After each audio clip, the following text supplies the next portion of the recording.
Welcome back to the deep dive.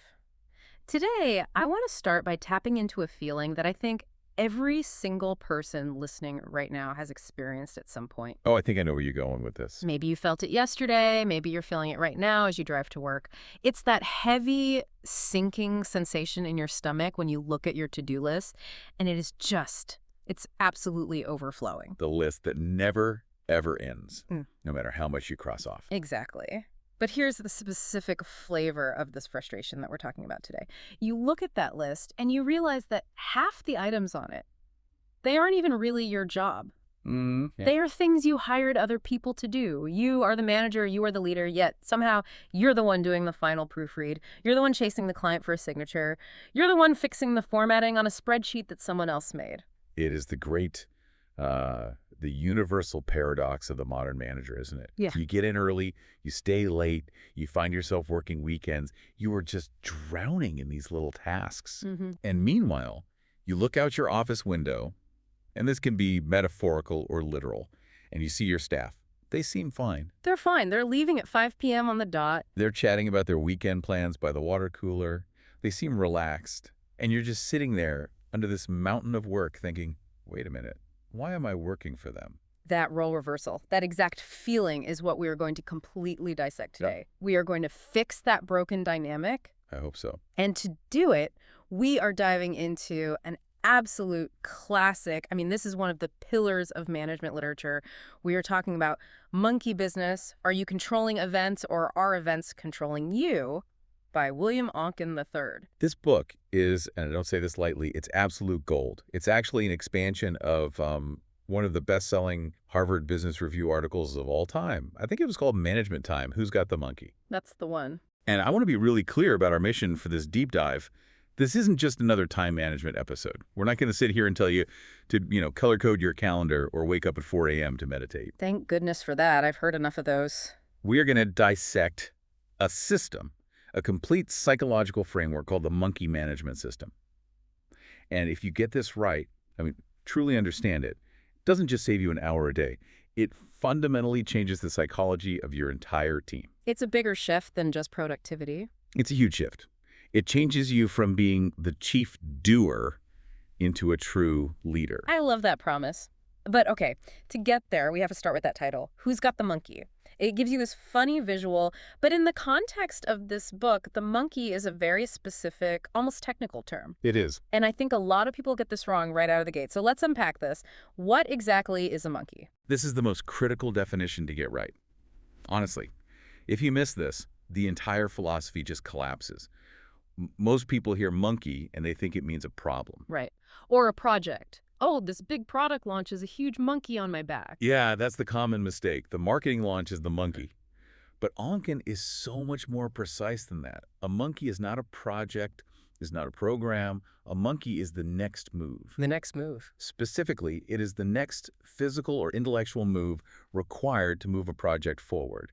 And it's identified at the exact moment when dialogue between two people breaks off. Okay, I want to slow down and really chew on that because that sounds simple, but it's actually really slippery. The next move when dialogue breaks off. Can you give me a really concrete example? Let's say the difference between a project and a monkey. Absolutely. Let's create a scenario. Yeah. Let's say you are a marketing director. You have a project manager on your team. We'll call him George. Okay, poor George. He's always the example. George is a good guy. He's about to make a classic mistake. So the project is launching the new company website. That's a massive undertaking, right? Yeah. Thousands of steps, months of work. George have the overall responsibility for that. Okay, so George owns the website launch. That's his job. Correct. But now, imagine George stops you in the hallway. He's got his tablet out. He shows you a mock-up of the homepage. And he says, "Good morning, boss. I'm not sure about this color scheme. What do you think?" A classic drive-by question. Exactly. And you look at it, and you're busy. You're heading to a meeting. And you say, I need to compare this to our official brand guidelines. You know what? Let me take this with me and I'll get back to you. Okay, let's pause right there. In that scenario, the project, the entire website launch, is still technically George's job. Of course, it's on his performance review.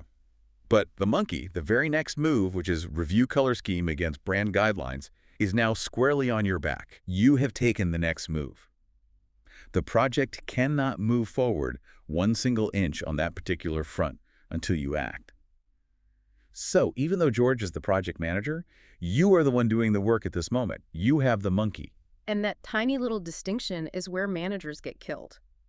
Because we think we're delegating projects, but what we're actually doing is hoarding all the little next moves. That's it, exactly. You can delegate the broad responsibility all you want, but if you keep picking up the next moves, you haven't really delegated anything meaningful. You've just created a situation where you are the bottleneck for every single decision. The book sets this up with a scene that is so painfully relatable. They call it the hallway ambush. And I think we need to walk through this frame by frame because this is where the crime The happens. scene of the crime, let's set it up. You are the manager. You're just walking down the hallway. Maybe you're rushing to a meeting. Maybe you're just trying to get a cup of coffee.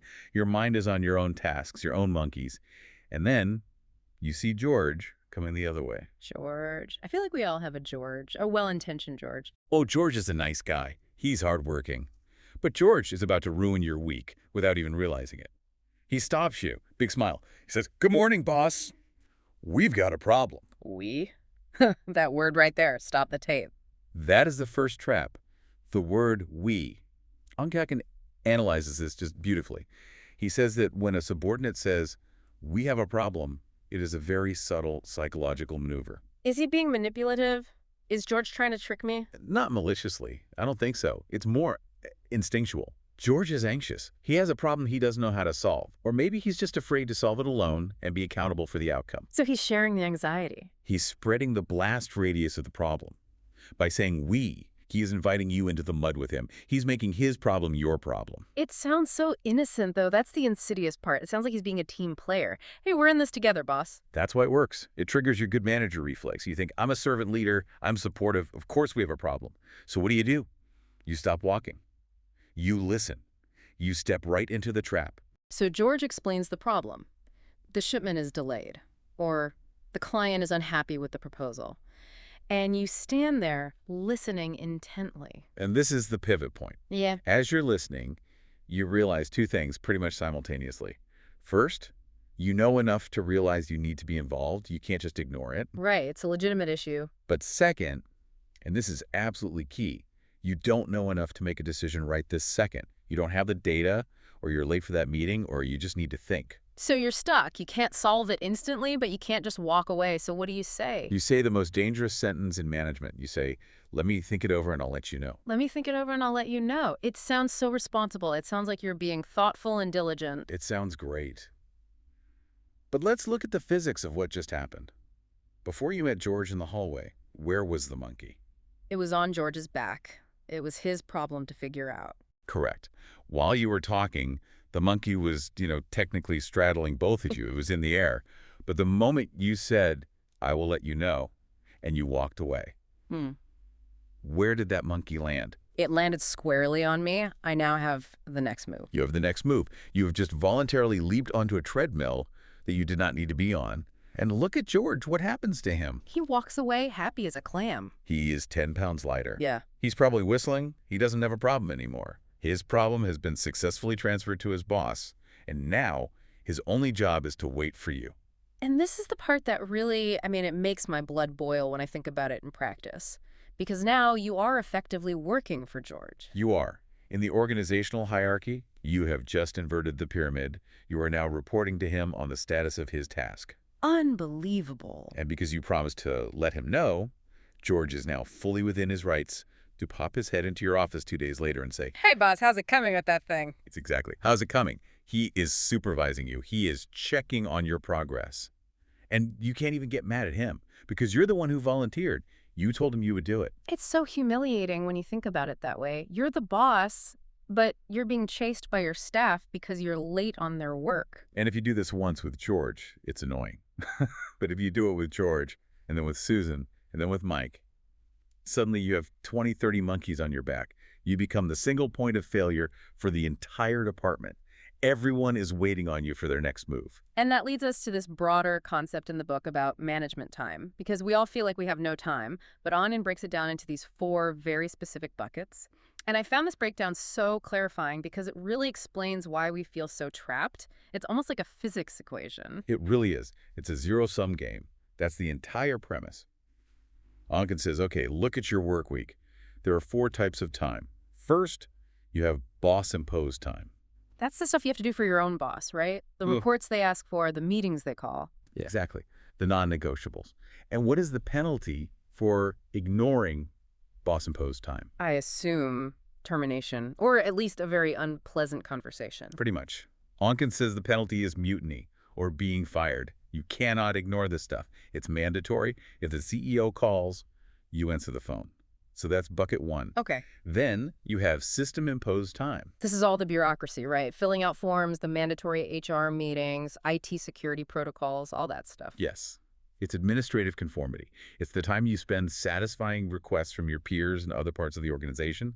And the penalty for ignoring this is that the system fights back. Right. If you don't fill out your expense report, you don't get paid. Exactly. If you don't do the performance reviews on time, HR is knocking on your door. So boss time and system time are essentially fixed. You have very little control over them. They're demands placed upon you. So what's left? This is the good stuff. What's left is self-imposed time. This is the only time that is actually yours to manage. This is where you do your actual work. Yeah. But, and here's the key, the twist of the knife Oncken splits self-imposed time into two subcategories. Ah, okay. The first one is discretionary time. That's the holy grail. That's time for strategy, for innovation, for coaching your team, for long-range planning, the stuff you were actually hired to do, Yeah. the high-value work. The leadership work and the other bucket. The other bucket is subordinate imposed time. The monkeys. The monkeys, all the time you spend doing things that your subordinates could and should be doing for themselves. And here's the brutal math of the whole system. Boss time and system time are fixed. So every single minute you spend on subordinate imposed time is a minute you are stealing directly from your discretionary time. Wow. That is a terrifying realization. Because if you have a back full of monkeys, you essentially have zero discretionary time. You are purely a reactive firefighter. That's right. You cease to be a leader. You become a frantic administrator, a problem solver in chief. And that leads to that weekend realization anecdote in the book, which I think is just brilliant. It's so vivid. Oh, this scene is cinematic. Paint the picture for us. Okay, so the manager in the story, he drives to the office on a Saturday morning. And why is he there on a Saturday? Because he couldn't get his own work done during the week? Precisely. During the week, he was so busy dealing with George's questions and Susan's problems, all that subordinate imposed time, that he couldn't touch his own strategic projects. He has a pile of, I'll let you know, items to process. So he's sitting in his empty office alone on a beautiful Saturday. And he looks out the window, and across the street from his office building, there's a golf course. And he sees a foursome teeing off, and he squints, and he realizes it's George, it's Susan, it's Mike and Dave, it's his staff. That is the moment. That is the gut punch, the epiphany. It hits him like a ton of bricks. They are relaxing, they're playing golf, precisely because they successfully transferred their work to him earlier in the week. He realizes, I am working for them. I am the reason they are free to play golf, and they are the reason I am stuck in this office. It's not just that they're lazy either. It's that he has trained them to be this way. Yeah. He has taught them that the boss handles the hard stuff. Which brings us to the psychology of all this. Why do we do it? Why do smart, capable managers constantly pick up these monkeys? We know we're busy. Why do we say, let me think it over? Well, there are some deep psychological hooks here. The first and most common is what Oncken calls the can-do trap. Most managers got promoted because they were star individual performers. They were good at doing things. They're the best technician. Exactly. So when they see a problem, their natural ingrained reflex is to jump on it. I can fix this. Give it to me. Yeah. Feels good to be the hero. Right. It's the ego, too. And the speed. The justification is always, I can do it faster than George can even explain it to me. That is the most common and the most dangerous lie managers tell themselves. It'll take me 5 minutes to do it, but 30 minutes to explain it to George, so I'll just do it. But sometimes it's true. It really is faster in the moment. In that one instance, yes, you're absolutely right, it is faster. But let's play that out. If you take the 5 minutes to do it yourself, what have you taught George? That he doesn't need to learn how to do it. That next time, he should just bring it to me again. Exactly. You've taught him to be dependent. So next week, he brings you another 5-minute task. And another one. So yes, you saved 25 minutes today, but you just signed up for 5 minutes a week forever. You aren't scaling your team. You're creating a permanent crutch. There's also the fear of looking like you don't care, right? Or the fear that if you don't step in and help, the work just won't get done correctly. Absolutely. Managers want to appear capable and supportive. But there's a darker dynamic that can develop. which the book calls the Patsy dynamic. If a manager gets a reputation as a compulsive monkey picker-upper, the staff, and this could be conscious or subconscious, they will start to exploit that. It becomes the path of least resistance for them. It's basically risk aversion for the staff. Precisely. If I'm George and I'm worried about making a wrong decision, the safest possible thing I can do is dump the decision on you. If you make the call, I can't get in trouble for it. The book has that great line about fingerprints on the murder weapon. Yes, that's the one. Subordinates often want the boss's fingerprints on the murder weapon. If the project fails, they want to be able to say, well, the boss told me to do it that way. That is dark, but it makes so much sense. By taking the monkey, you are not just taking the work, you are taking all the risk. And getting that monkey off your back is hard. The text uses this really visceral metaphor. Something about a hairy leg. Yes. Oncken writes that once a monkey has settled comfortably on your back, getting it off and putting it back onto the subordinate's back is as painful as pulling adhesive tape off a hairy leg. Ouch. Yeah, I can feel that just thinking about it. It's awkward, it feels mean, it feels like you aren't being supportive to say, no, you take this problem back. It requires a level of firmness that many managers just aren't comfortable with. It is so much easier in the short term to just say, leave it with me. But that ease is a trap. Okay, so we've diagnosed the disease, we have monkey madness, we are drowning in subordinate imposed time. How do we cure it? The book introduces this brilliant framework called the Oncken Freedom Scale. And this, to me, was the actionable toolkit that changes everything. The Freedom Scale is a diagnostic tool and a cure wrapped into one. It describes 5 distinct levels of initiative that a subordinate can exercise. Your entire goal as a manager is to move your people up this scale. Let's walk through the levels slowly because I want our listeners to really think about this and identify where their team members are right now. Level 1. Level 1, wait until told. This is the lowest possible level of initiative. This is the person who sits at their desk and does absolutely nothing on a given task until you walk over and give them a specific direct command. These are the anchors on the team. They are absolute anchors. If your whole team is at level 1, you are a manager, you're a puppeteer. You have to pull every single string for every single action. You will have 0 discretionary time because you have to initiate everything. Okay, level 2. This is the sneaky one. This is where I think most people get stuck. Level 2, ask what to do. This is George in the hallway. Boss, we have a problem. What should I do? Why is this one so dangerous? It feels like they're being proactive. They're communicating. It's dangerous because it mimics engagement. Yeah. They are bringing you a problem, which is good. But notice the direction of the energy. The question, what should I do, implies that they have done 0 thinking about the solution. They're just identifying, not solving. They've identified a problem, Yeah. and they are immediately transferring the monkey to you to create the solution from scratch. It's an abdication of thought. So level 1 and level 2 are the enemies. We want to completely outlaw these behaviors. Correct. The manager's primary objective is to make it organizationally unacceptable to operate at level 1 or level 2. You simply cannot accept work or questions framed that way. If someone comes to you at level 2, you have to stop the conversation and reset it. Okay, so what's the pivot? Level 3. This is where the magic starts to happen. Level 3, recommend, then take resulting action. This is the promised land. This is the pivot point for all effective delegation. Give us a specific example. What does level 3 George sound like compared to level 2 George? Okay, let's stick with the website launch. The graphic designer has missed a deadline. Level 2 George. Boss, the graphic designer missed the deadline. What should I do? Passivity, monkey transfer. Right, total helplessness. Now, level 3 George. Boss, the graphic designer missed the deadline. I've looked at our options. We can A, delay the launch by a week, B, pay a rush fee to an outside freelancer, or C, launch with the old graphics as a placeholder. I've looked at the budget, and I recommend option B because the launch date is critical to the sales team. Do I have your approval to proceed? Oh, the difference there is night and day. It's a different person. It is profound. In that level 3 scenario, where is the monkey? It's still on George's back. He did the thinking. He did the analysis. He owns the recommendation. Exactly. He is carrying the load. The only thing he needs from you is your approval. Your next move is simply to say yes or no. It takes you 5 seconds, not 5 hours of work. And crucially, George feels more ownership. He solved it. He just needed the final green light. Right. And Oncken connects this directly to Maslow's hierarchy of needs. You cannot reach self-actualization. You cannot feel fulfilled and engaged at work if you are just following direct orders like at level 1 or constantly asking for answers like at level 2.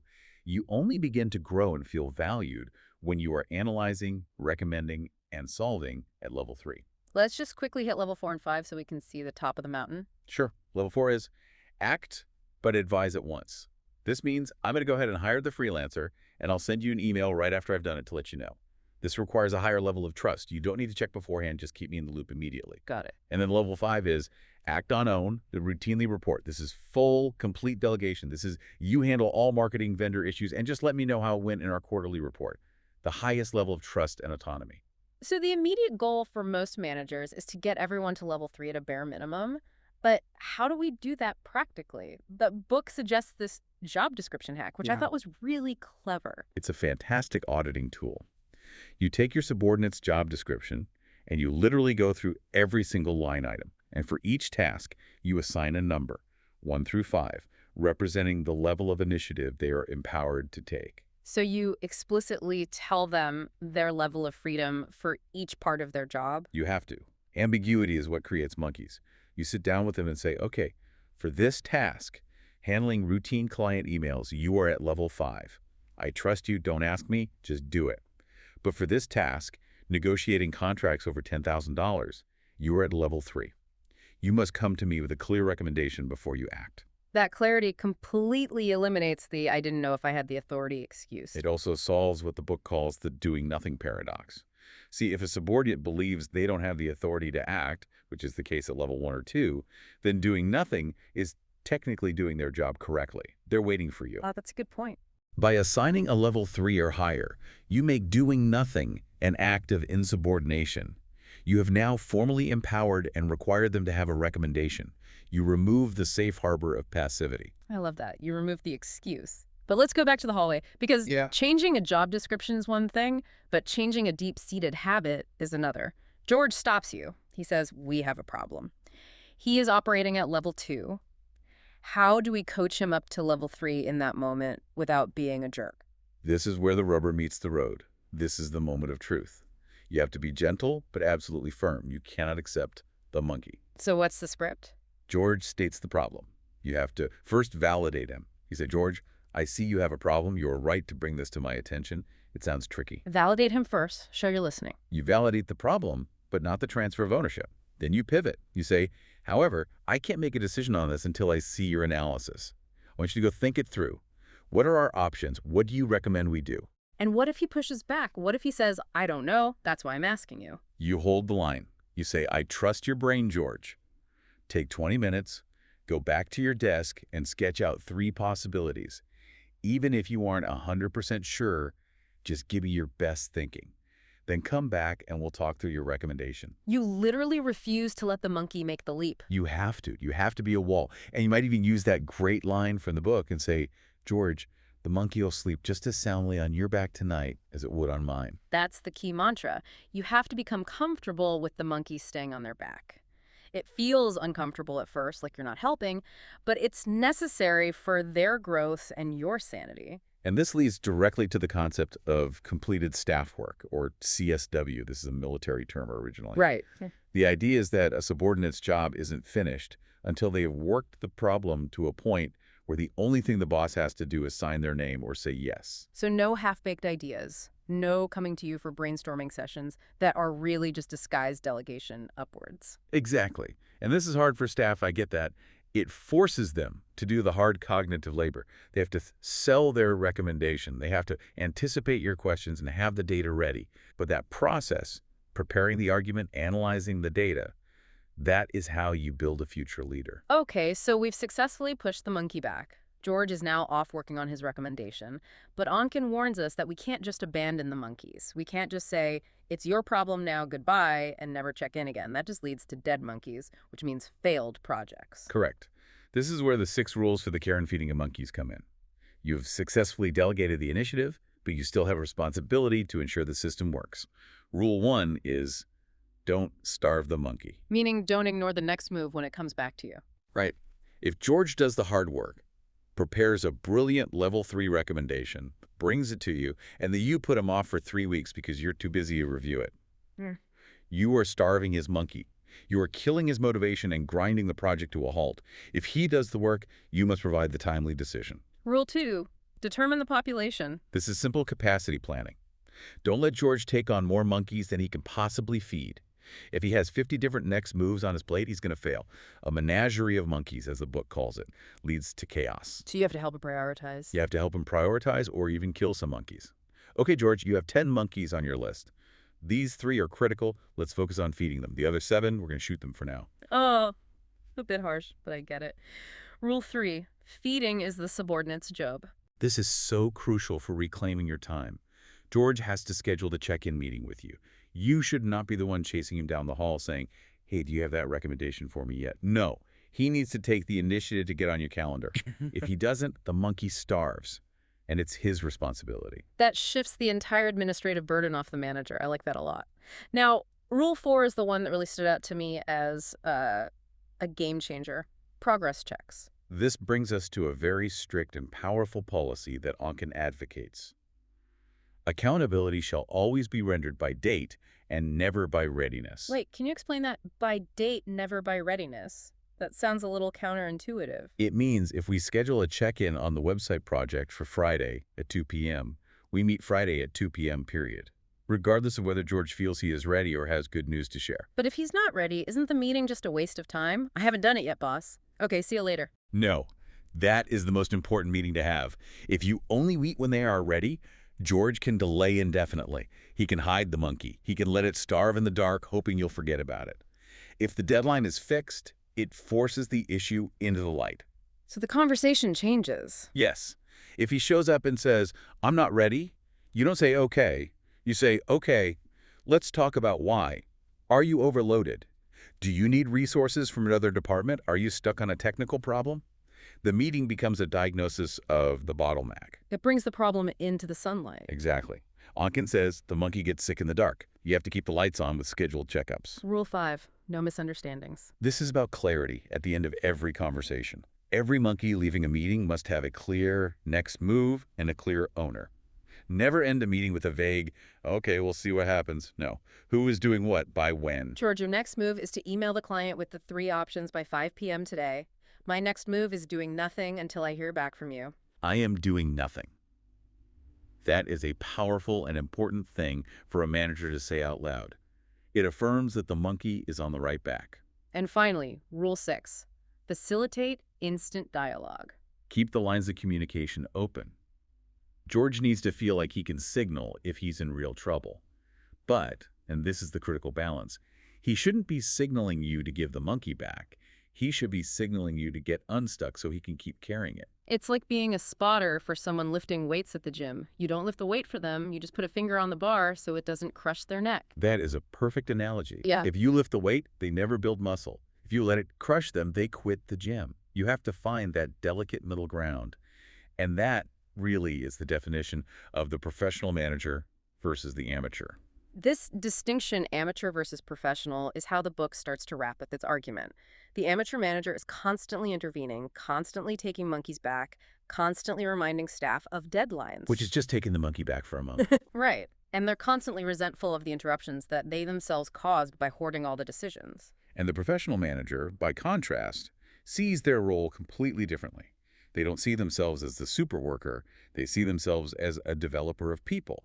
Their job is not to provide the answers, but to build a team that can find the answers. So they use the freedom scale as a risk management tool. Exactly. They start a new employee on a short leash. Everything is level 3. And as trust builds, they expand that employee's freedom to level 4 and eventually level 5. The result is that the manager's discretionary time increases and the subordinate's skill and confidence increases. Everyone wins. There was one final important warning in the text about something called the end run. This seems to be for the senior leaders listening. Yes, this is very dangerous for organizational health. If you are a vice president and you have a manager reporting to you and that manager has a staff member, do not skip the manager and give a monkey directly to the staff member. Why not? On the surface, it seems more efficient. Just go to the source. It completely destroys the authority and credibility of the middle manager. You've just told the entire team that their direct boss is irrelevant. And worse, you, the VP, have just acquired a monkey that you have to supervise, but you're too high up in the organization to supervise it effectively. You've confused the entire chain of command. Stick to the levels, pass the monkey to your direct report, the manager, and let them delegate it to their staff. That makes a lot of sense. Before we sign off, I do want to address something that I know some of our listeners are probably thinking right now. Go for it. We've been talking about monkeys like they are all these manageable little creatures, but sometimes a staff member brings you a Godzilla. The building is on fire. Our biggest client is threatening to sue us. You can't just lean back and say, give me a recommendation, George, if George is a junior associate and the stakes are that high. That is a fantastic and critical point. Oncken is not saying you abdicate your ultimate responsibility for the result. He's saying you don't automatically take the next move. If the building is literally on fire, you don't ask George for a recommendation on fire extinguishers. You grab the hose. That's a crisis. Okay, so crisis management is different. It is. Yeah. But even with a Godzilla, the principle holds. If a massive crisis lands, the amateur manager says, everyone stand back, I'll handle it. And now you have to do everything. You have to call the lawyers, find the contract, read through a year's worth of emails. Right, you take on 100 monkeys at once. Exactly. The professional manager breaks the Godzilla down into manageable monkeys, even in a crisis. You stand in the middle and say, okay, George, this is serious. I will handle the overall strategy and communication. But right now, I need you to pull every version of the client contract, highlight the relevant clauses, and get it to me. Susan, I need you to print out the last 50 emails between our teams, put it all in a binder, and have it on my desk in 1 hour. Ah, I see. You are still the ultimate decision maker, operating at level 5 authority on the crisis, but you are delegating the legwork monkeys back to the team immediately. Exactly. You are still assigning next moves. George's next move is compile the data. Susan's next move is organize the communication. Your next move is review the compiled data. You haven't taken the whole monkey. You've just shared the burden appropriately according to roles and skills. Yeah. The problem is when managers take the compile the data monkey because they think it's faster if I just search my own inbox. And we circle right back to the I can do it faster trap. It's the ultimate enemy in all of this. It is. It's the siren song of the amateur manager, and it leads straight to burnout and an underdeveloped team. So let's wrap this up with our big picture takeaways. If you are listening to this and you feel constantly overwhelmed, you need to realize that you might be the victim of reverse delegation. You are, in effect, working for your staff. And the cure is to start visualizing that monkey. Literally, visualize the next move. When someone comes to you with an issue, ask yourself one question. Who will have the next move when I walk away from this conversation? If the answer is you have failed the interaction. And use the freedom scale as your guide. Your job is to coach people up from ask what to do to here's what I recommend we do. And please, remember the fingerprints on the murder weapon. Don't let your team bait you into taking the blame or the work just to make them feel safe. Force them to do the completed staff work. It's safer for you, and ultimately, it's much better for their careers. I want to leave our listeners with a final provocative thought. Something to do right now or tomorrow morning. Here is my challenge. Go look at your to-do list for tomorrow, or just open your email inbox. Pick 5 items at random. For each one, ask yourself, is this truly my monkey? Or is this a monkey that I picked up from someone I pay? And if it belongs to someone else? Send it home. Forward the email. Call them into your office and say, you know, I've been thinking about this, and I realized I can't move forward until I have your recommendation first. Give it back. I need your recommendation. That is the magic phrase. It is. It changes the entire game. Well, there you have it. The complete guide to stopping the monkey business and getting your discretionary time and your sanity back. I know I'm going to be watching my hallway interactions a lot more closely tomorrow. Keep your back clear and good luck. Thanks for diving in with us. We'll see you on the next deep dive.